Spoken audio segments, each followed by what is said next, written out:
good. You're on camera now. Hey, I'm Chris, and this beautiful girl here is Ruby. She's a 2019 JLUR. Obviously got creative with her nickname. When she's feeling feisty, she goes by Black Diamond. That's a different story though. Got my badges there, which I just am an absolute sucker for that, for what she does there, and can't wait to get more.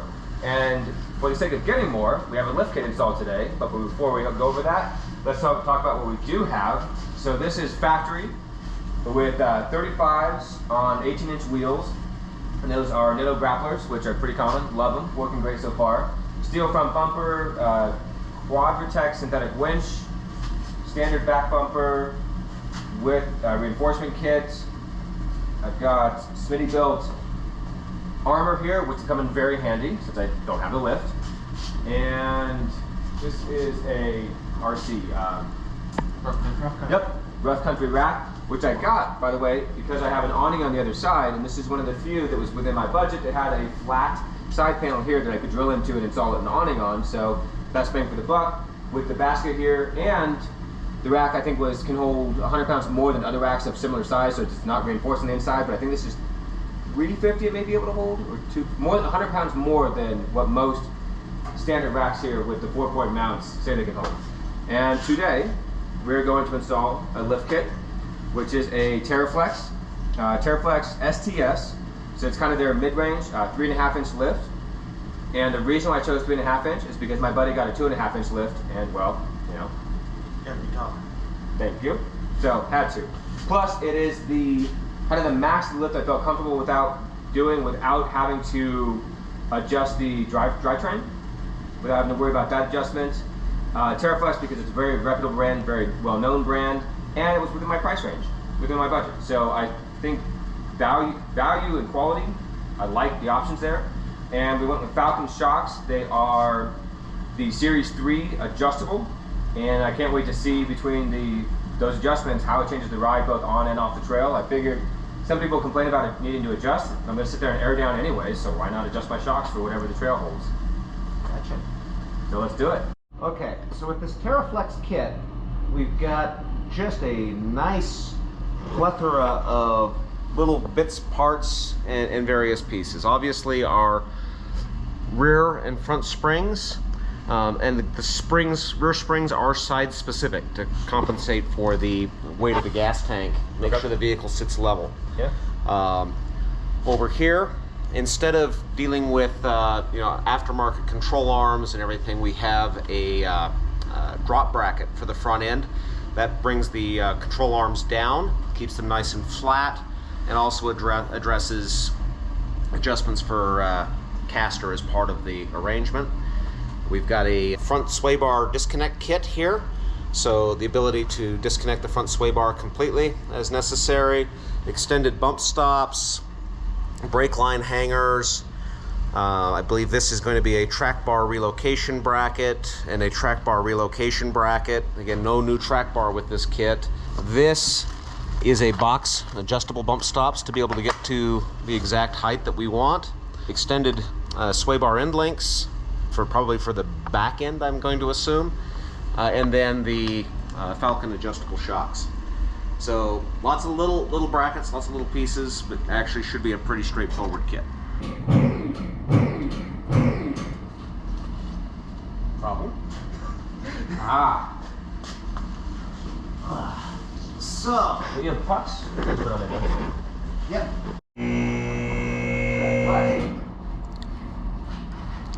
Be up in the air. Yep. So first things first, convince ourselves it's not going to fall off. I like that. Did you set the parking brake? Yep. Always. Yeah, and that's fine. Actually, go ahead and release it. Yep. Because Just we one will more need to go. manipulate the cables. It's harder from this angle. Getting ready to remove the rear shocks. Easiest to remove this plastic panel to gain access to the top of the shock bolt there. It's just 3 little self-tapping screws into plastic, 8mm socket. So to get the brake lines rerouted, or brake cables rerouted, we've got to disconnect them. disconnecting these things can be all kinds of fun. However, if you extend, you see, pull it down and extend it, and then block it off here. Perfect. So that it can't slide back. You really want that to not slide back, or this gets in all kinds of fun. Then you can disconnect that. Okay. Now, with a pliers or a screwdriver, you can compress the little tabs to get this thing out of here. Okay. Or you can buy this handy dandy little tool for like $10 on Amazon that just slides over and compresses. Amazing. And for anybody who's done that by hand, that was 20 minutes of work that I just did. Okay, so now we need to fish these back up and over the top of this, so that it comes down here. There is also a bracket. You can see the head of the bolt right there in your light that needs to come out. That bracket just basically gets thrown away. The idea is that in order to allow for more droop of the axle, we want these brake cables coming down this side and being able to free float. Bracket. Okay, so this goes into your collection of stuff for souvenirs. I feel like the bolt should go in the toolbox. Yeah, that's actually not an uncommon size bolt. It goes in your Jeep's baby book. Okay.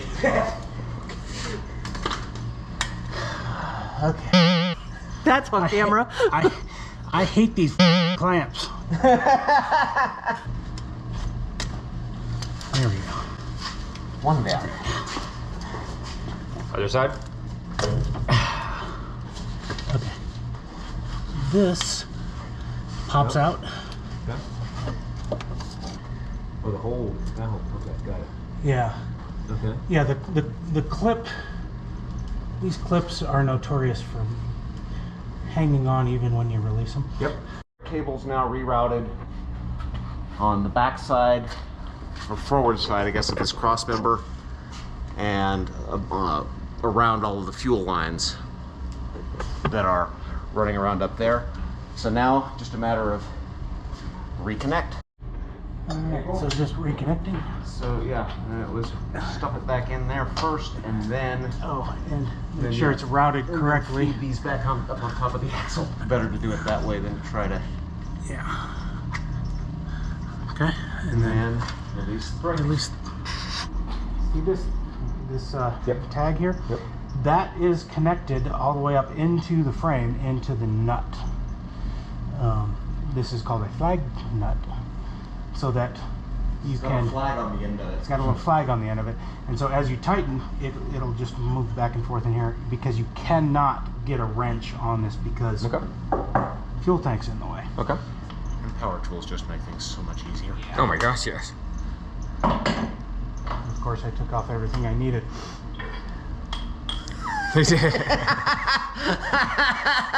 Sometimes you have to be smarter than the tool.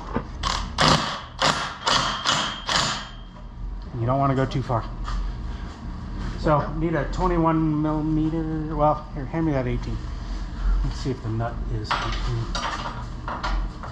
No, it is not. Okay, your turn. So, this one you can get the nut on the other side. Yep. And just enough to get it. A little bit. Good. Okay, now. Okay, so yeah, reverse it. And back in a little. Yeah. Okay.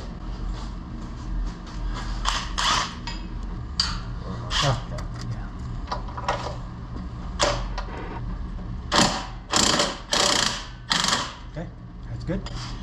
Now up here, and you'll notice this also is a flag nut. Huh.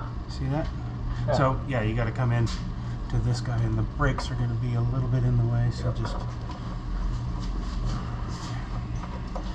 okay. You're on. Is it? Yep. Okay, that's good. So this is a retainer for your brake cables. Okay. Just take that loose so it gives us a little bit more flop in the system as we're moving things around. And again, put the bolt back where it came from so we don't lose it. Okay. Okay. So with sway bar end lengths, these are 18. And so that's an 18 millimeter bolt. Is this 21 on here?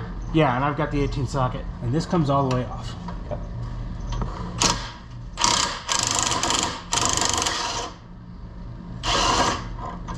And a 6 millimeter on that with the ratcheting 18. Just stick it in. Not twist. with center, fortunately. And twist. You know, essentially a ball joint.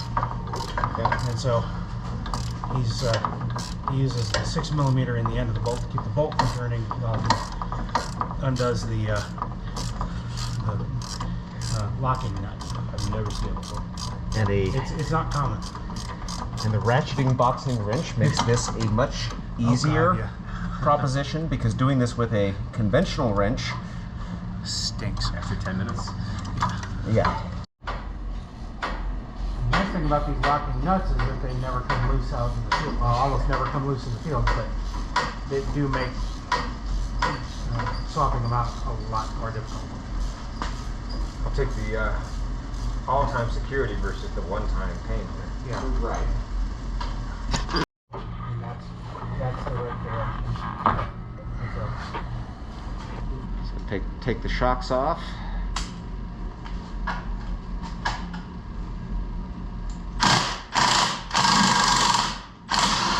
The axle may shift when we do this, as it Sounds on the... weight transitions to the jack stands rather than the other. And actually put that back in.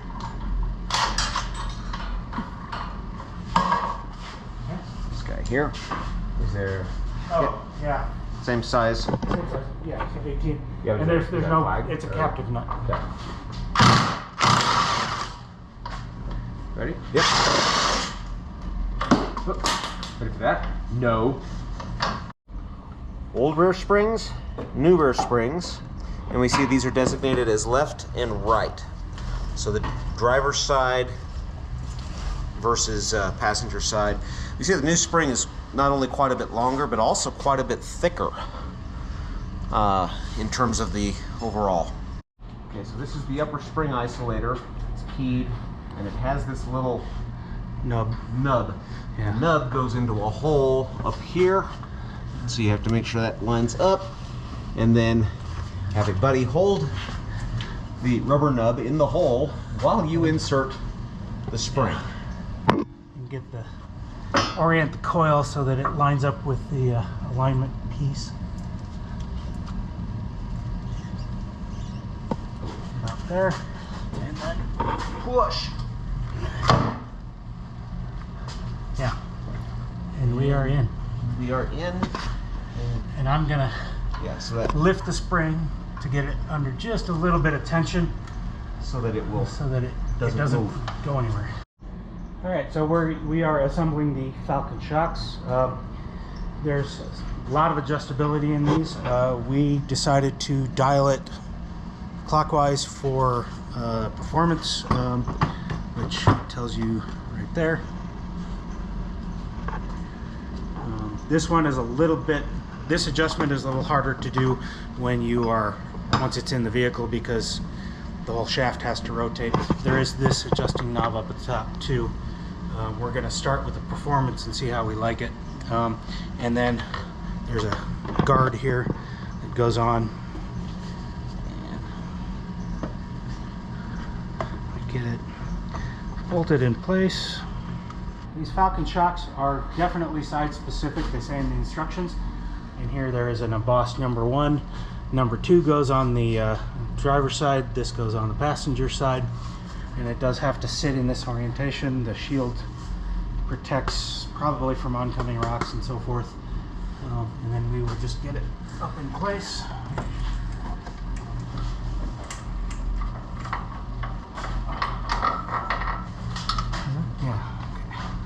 Started.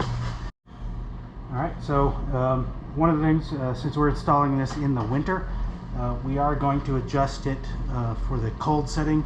They recommend that below 40 degrees it needs to be on the cold setting, and so that is just rotate the shocks or the shaft 360 degrees.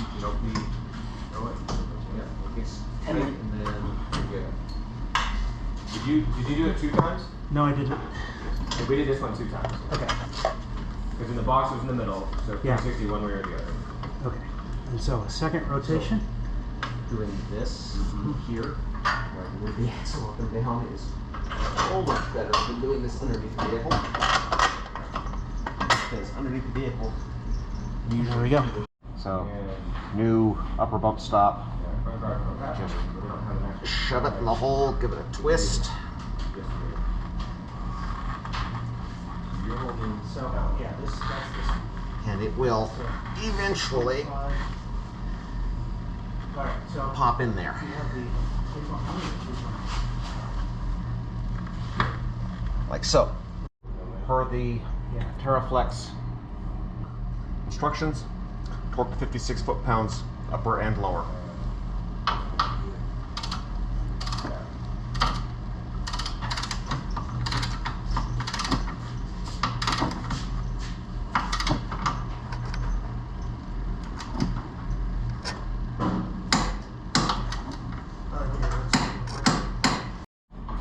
Okay, so we have our plastic trim piece that goes up here. Obviously, it's not going to fit with the new shock body. Comes with a trim guide. We are using the 3.3 Falcons, and so we follow the blue line with the measurements: 1.5 inches up, 6.5 inches over, and we're roughly in line with what the diagram shows.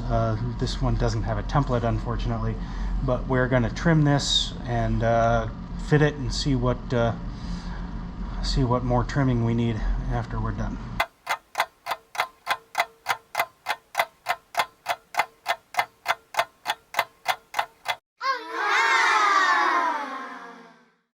Okay, so we got the piece trimmed and cleaned a little bit. It's not tight yet, but we still have access. We can move the red adjuster knob, and we've got the ability to get to the other adjuster knob. Okay, so this is a plate we're putting on here for the bump stop. And there are holes already in here. You've got the 2 lock nuts.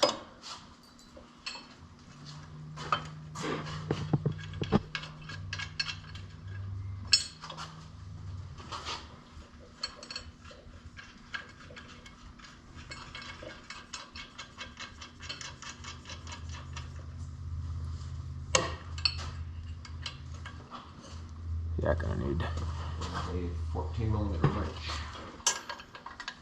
Ratcheting one would make that easy. There we go. Okay, you can see on the other side there's plenty of room to move. On this side, this plate can't sit inboard because it does hit this track bar bracket, and that's why we're putting them on the hole that moves the plate out to that side. Okay, so this is the bottom of the bump stop extension that's going to go on here. And you can see there's this relief here, and that's going to go right over top of these button head screws. This extension has a metal bar that sits in here. The bar itself is threaded, and that's what these bolts will go up into. And so that's what secures the whole thing in place. Okay. Slide it in. Again, it's important as we're putting these together to make sure that you use all your lock washers, because you don't want these falling apart and you don't want to lose these pieces. So.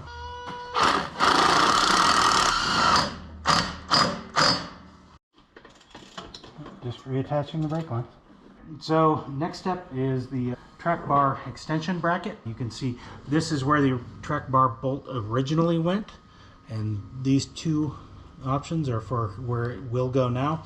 This is just a formed steel, probably 1/4 inch bracket that has a hole to locate it, and then if you come around this side, We've already marked and center punched the holes that we need to drill in the factory bracket to give it some extra strength. And so next step is to drill a couple of pilot holes and then step up maybe 2 or 3 times through and drill out the holes. And we're going to leave this in place as the drill guide for the large bit to make sure that everything is all centered together. Okay, so we have the holes drilled for the track bar bracket. We did move the shock out of the way, and we found it was also easier to get the drill in with the brake caliper up and out of the way and supported, so we're not putting tension on the brake line. But now we got the 1/2-inch holes drilled pretty well centered, and we're ready to bolt it all up. Okay, so putting this track bar bracket together, and by the way, the instructions for the track bar bracket for the rear are separate from the main instructions. That tripped us up a little bit for a few minutes until we found it. But yeah, so we put in the supplied spacer and goes in because the factory bolt is not long enough. This one is. This is a 3-inch, 3.5 inch? 3.5 inch. Okay, so the instructions say for 2.5 to 3 use the bottom, for 4 use the top. And we're at 3.5, so We'll flip a coin. we'll figure out which way it goes in.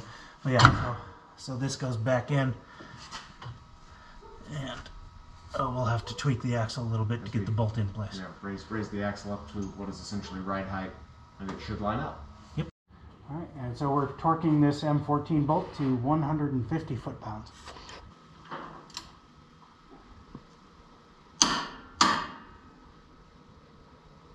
Almost. Yeah, part of sneaking up on this torque is that we're compressing the bracket a little bit. And so it'll hit torque and pop. And the bracket gives. And the bracket gives.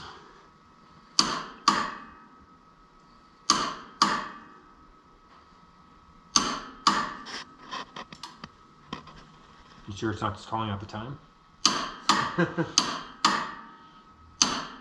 There you go. There we go. All right, and then these bolts we're torquing to 95 foot-pounds.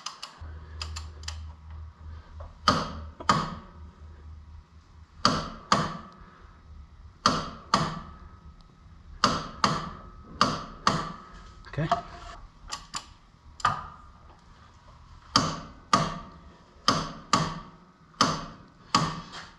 Okay, and that's good.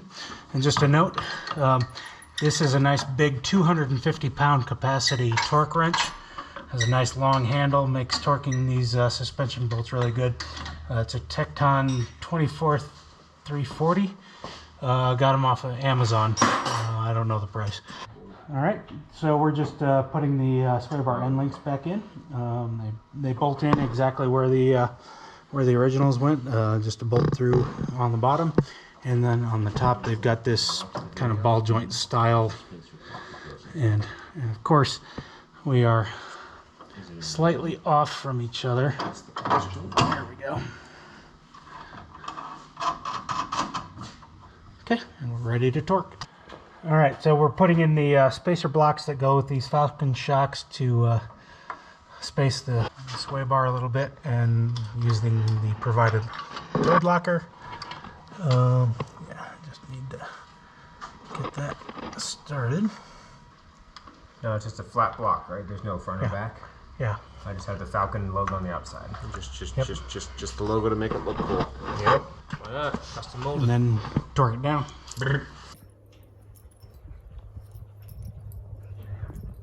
So at this point, we are just installing the track bar in the upper hole in the new track bar bracket and getting it torqued on to 150 foot-pounds. Moving to the front axle, remove the sway bar end links. Next, removing the track bar bolt at the axle.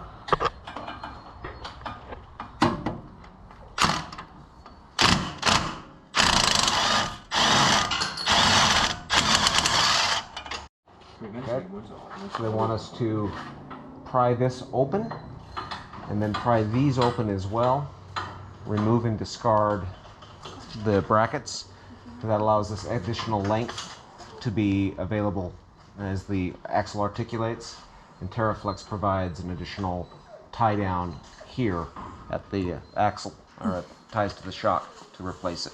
So the idea here is to open up these retainers so that the bracket can be removed from the vehicle.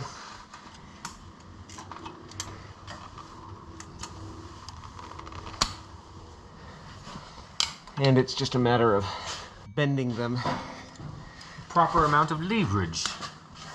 with enough leverage to get them to move. Really?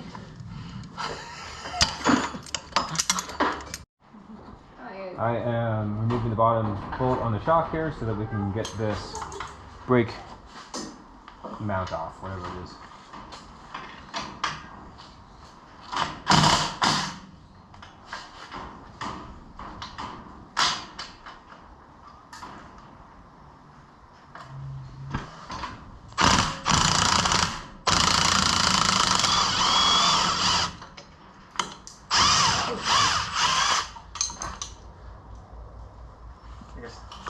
Should be expected to see the axle drop a little bit when the shock comes loose.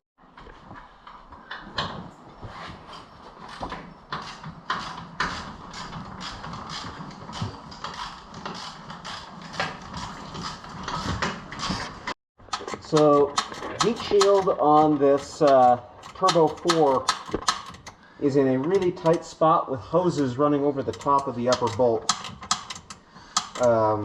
Lots of different tools tried. Finally concluded a 10mm ratcheting wrench is about the only thing I was able to get in there and get any leverage on it to get the bolt to start turning, so that you can remove the heat shield to gain access to the upper control arm bolt. On this Jeep, we have a drop bracket, so this heat shield can go away and not be reinstalled.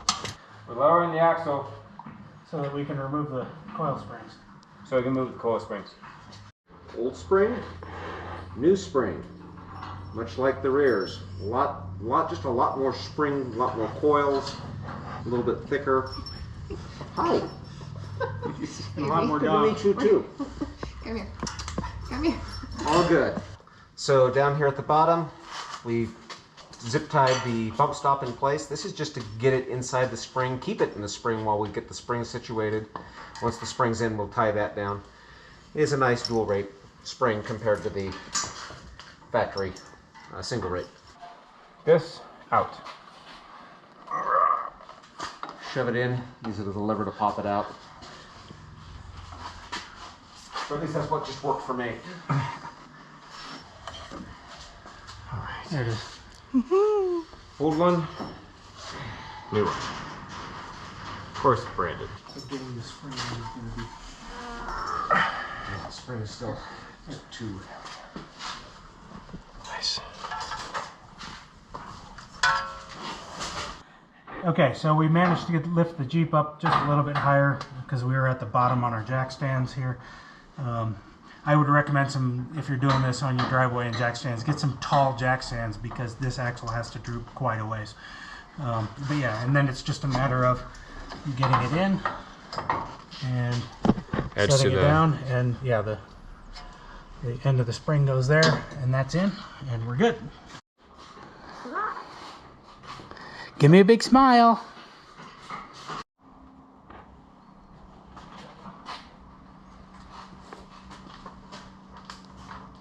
Arts and crafts. And so what we're doing is cutting the template for the other side. And Doing crafts on tough stuff. I would probably use the snips, but Yeah, but Yeah. that's you, not him. It's just the circles. yeah. Turning them, rotating them is a pain. And so, yeah, what we're doing is we're cutting holes to make room for the reservoir. So, getting ready to install the control arm drop brackets. We want to remove the upper control arm in its entirety, and we want to disconnect the control arm at the frame for the rear. We have two steps going on here at once. Chris is working on the Falcon shocks install using their provided template to cut out an access. And Roy and Kenneth are working on removing the lower control arm kit so that they can install the new drop bracket. Halfway there. Good. Ow, ow. Nope. Let's see what it wants.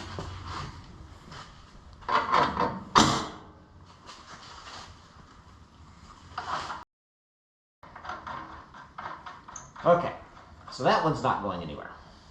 Yep. Now we do the upper?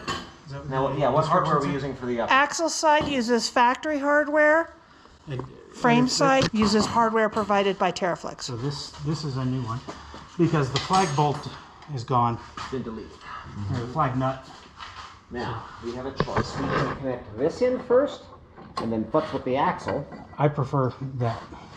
Okay. Or do we want to kind of have the bolt come out the other way? Does it matter? I think, well, I don't think it matters. The pinion has to come down, not up. I don't know what to do with that Down? information. Down. Oh no, you're right, up. Sorry. We gotta go back. The backwards, axle's gotta go Dave. back a bit. Oh, no. Okay. no. Align The pinion punch. needs to come up. Alignment What's the punch. pinion? This is the pinion. This is the pinion. So this needs to, so the axle needs to rotate slightly. I am stunned What? How easy that was? It just came through. that just came through. This sort of relocation of the axle, Yeah. while the other side is still attached, is like, that's magic that happened. Working on lower control arms and the drop bracket. To do this, we need to drop the frame side. We need to completely disconnect the upper control arm from the body. And so I need a, yep.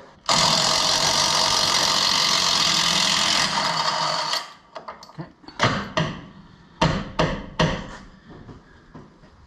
That will come loose when we move the axle forward.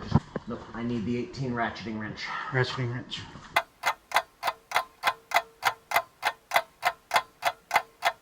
Inside here. Oh, yeah, kind of like on the diesel. Similar. Yeah, so inside the engine bay there's just stuff in the way. Okay, the tip of the bolt is through and most of the way out. So what we're running into is there's a pump here, and this is the 2-liter turbo engine, and so there's that pump. It's in the way, and it's going to keep us from getting the upper control arm bolt out and the new one in. So if you're going to remove your upper control arm bolt, you'll need to do the same thing we're going to do, and we're going to figure out how to do that. It was a 13mm nut and bolt that held this pump on. Once you take those out, then you can get this to move around a little bit and be out of the way to get the bolt out. At this point, we need to move the axle forward so we can get the arms to drop. And then get the bracket in place. That was probably way further than we needed to go. Probably. So real quick, before we put that in, what's going to happen is the spacer is going to take place where the control arm used to be, and so when you torque it down, the bracket will not collapse. However, the spacing on this and the way the bracket back here is shaped, there's no path to push it in once it's in place. So you kind of have to hold this in place while sliding the bracket And it is fiddly. up in here, and it is kind of a friction fit. And need the Screwdriver. long handle screwdriver.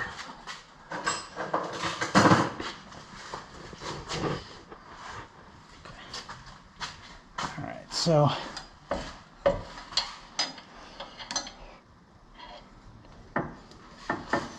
We grab the grab the hammer. soft hammer.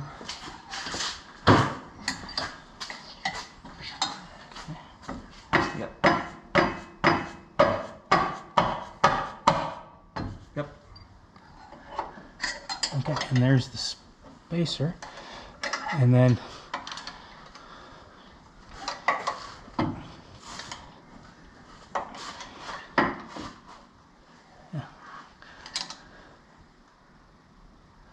okay, maybe that'll fit.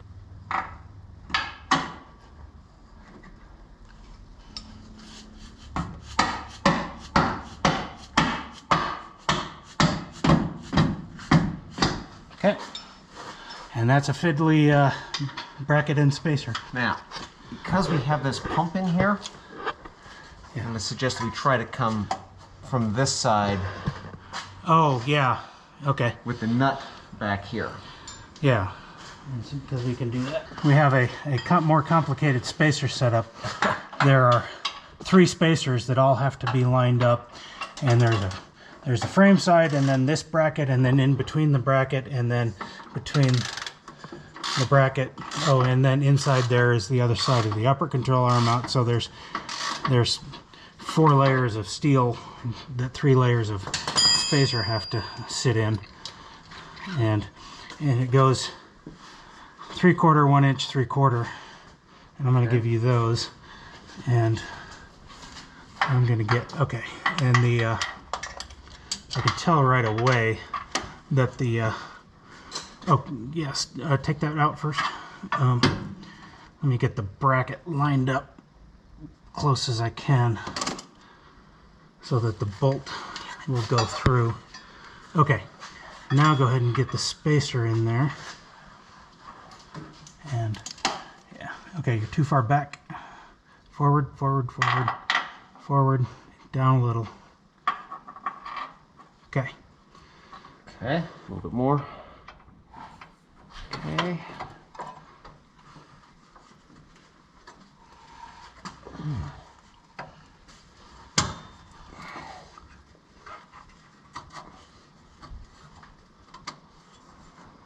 Okay, can you push it through?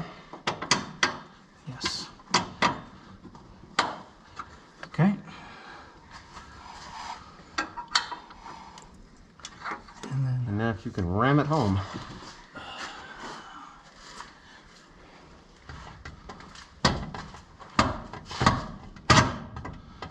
And we are in.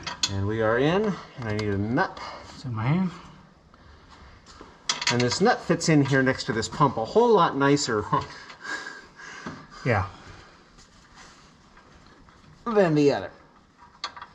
So, pro tip, turn the bolt around Yeah, on this bracket. on this bracket. Gotta play the puppies. So Teraflex provides these holders to tie down the brake lines in replacing the brakes that are there. It just attaches to the inside of the shock bracket, and big rubber guy to hang on to the brake line with. Alright, so we are in the process of drilling the holes that go with the track bar relocation bracket. We've already drilled out a couple of sizes. We're just doing them, a few 64ths at a time, maybe a couple of 32nds at a time to from the pilot hole. It's easier and faster than actually drilling out, trying to drill out a 1/2 inch hole at the beginning. Okay. There you go. Very good. Okay. And that is the 1/2 inch bit. And it does help to have a nice assortment of drill bits to step up from. Like it's also a good chance to use your lesser used ones because they will be sharp. Yeah. I know the instructions say to take the bracket off to drill the holes. I like to leave the bracket in place because it helps locate the bit and make sure that we're not drilling off center. I like to use it as a drill guide. The flutes on the side might scrape the powder coating off, but it won't drill out. Yeah. There you go. Okay.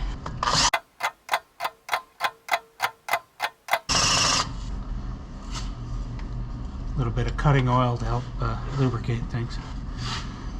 The bit may be a little bit dull. We've used this one a couple of times already today.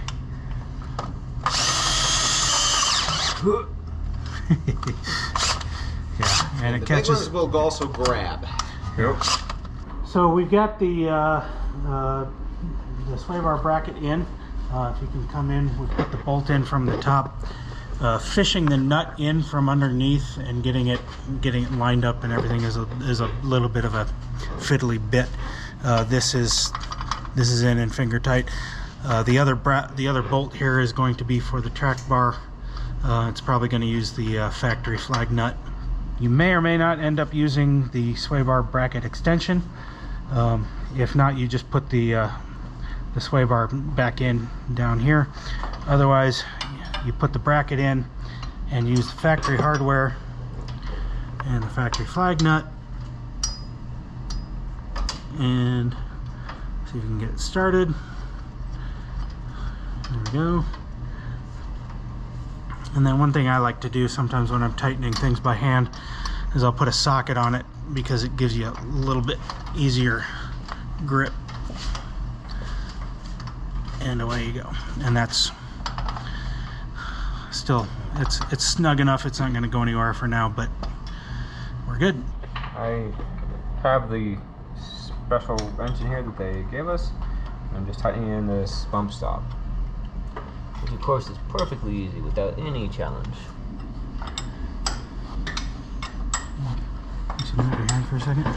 One nice thing about the Teraflex kit is their pins come with a 17mm set of flat spots that you can put a wrench on the pin so that you don't break off your punches trying to hold it in the hole like you do with another brand's quicker disconnects.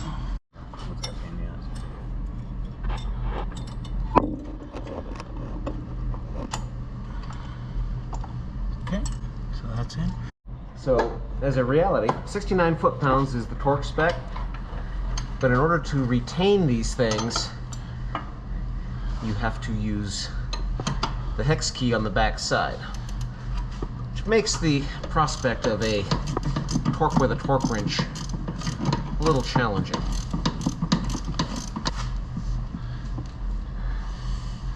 I am just at the wrong angle here. Yeah.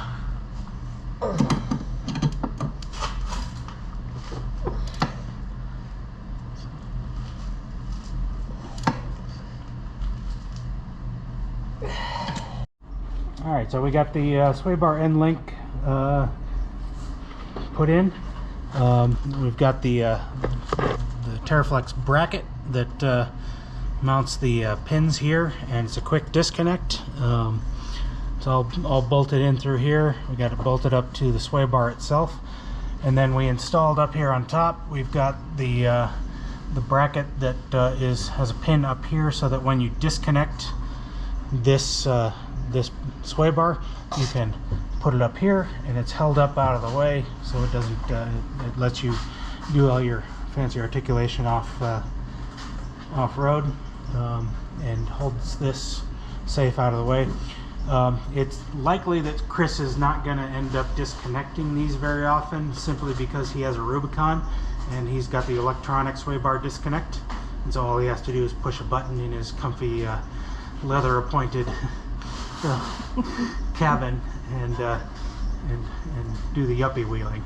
We followed the template for this reservoir, but it ends up not fitting real well, and so we're gonna cut a little bit more into it.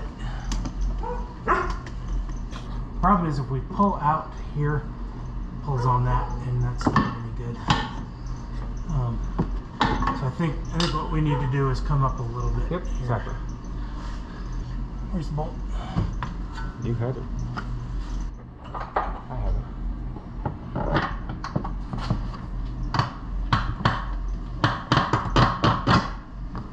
Okay. And then, yeah, let's try to do that. Left tap it.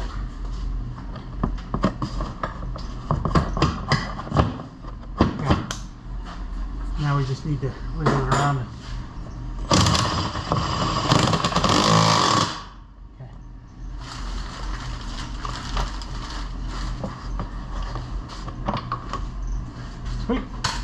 top's in. Now we just gotta do the bottom. Okay, and we got our nice fancy Teraflex brake line retainer. And we are in. Give me. Nope. Down. Down. Down. Your other down.